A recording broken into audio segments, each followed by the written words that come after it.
আসসালামু আলাইকুম। আমি ফটোশপের একটা ভিডিও দেখছি। আপনারা এটাও প্র্যাকটিস করবেন। যেহেতু আমরা ইলাস্ট্রেটর, ফটোশপ মোটামুটি ২ টাই শুরু করতে যাচ্ছি।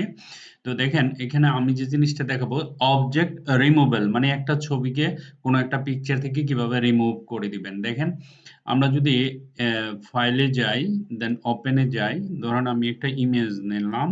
এই ইমেজটা নেব। ঠিক আছে? এখন এই যে ছবিটা দেখতেছেন না? এই যে এই মেয়েটার ছবিটা এখান থেকে রিমুভ করে দিব। কিন্তু আমার পিছনের জিনিস যেরকম আছে এরকমই থাকবে। তো এটার জন্য আমাদের কি করতে হবে? আমাদের এখানে যেতে হবে কুইক সিলেকশন আছে না?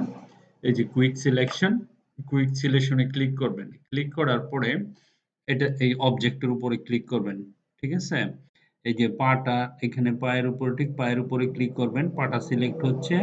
আবার এখানে এই যে পায়ের উপরে ক্লিক করতে হবে। না হলে পাটা সিলেকশন হবে না। কারণ ফটোশপ অনেক সূক্ষ্ম কাজ। হুম, এখানে একটা ক্লিক করবেন। দেখেন একটু বাহিরে চলে গেছে না?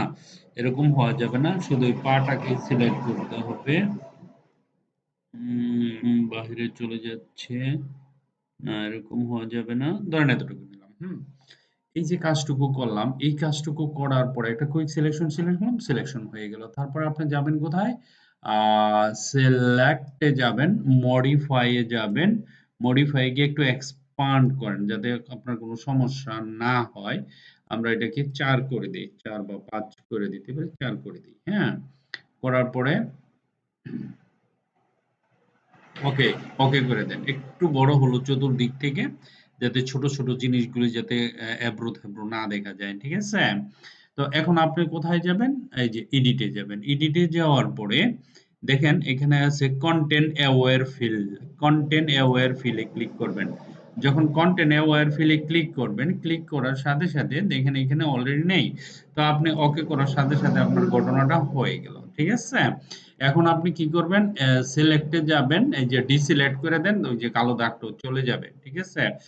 এখন এই যে এখানে যে ছবিটা ছিল সেটা কিন্তু চলে গেছে। হ্যাঁ? দেখেন পিছনের জিনিসগুলো আছে। দেখেন সম্পূর্ণ যা আছে একবারে এখানে কোনো আগে কোনো মানুষ আসছিল বলে ধারণা করা যায় না। তাই না?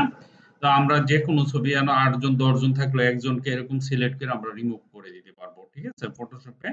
এটা আপনাদের জন্য thank you very much for watching this video. Bye by.